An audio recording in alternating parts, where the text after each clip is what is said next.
હાલો હાલો, તમને એક અલગ દુનિયામાં લઈ જાઓ અને લગ્ન પછી મને જીમમાં જવા દેજો. હો, આ તને હતે જવાની છૂટ છે. હાથ ગાડી. થઈ ગયા? હા, જવા દે. કપડા લીધા. હા ઝારખંડ બાજુ 1.5 મહિનો વ્યાજ આવી, રિટર્ન માં મધ્યપ્રદેશ વ્યાજ આવું. હા. મમ્મી મમ્મી, તમે નરક માલી છૂટ્યા, હવે સુખના દિવસો ચાલુ છે, સમજજો.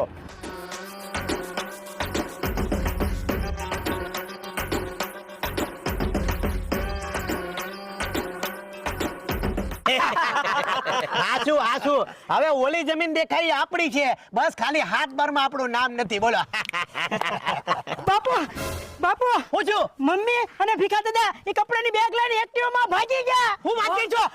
કોણ આનો બાપ? ભીખો. હા ભીખો. અરે એ તો અમારા ગામડામાંથી 3 બાયુને ભગાડી ચૂક્યો જ પેલા. હું વાત કરો? તો તમે અત્યાર સુધી એમને કીધું કેમ નહીં?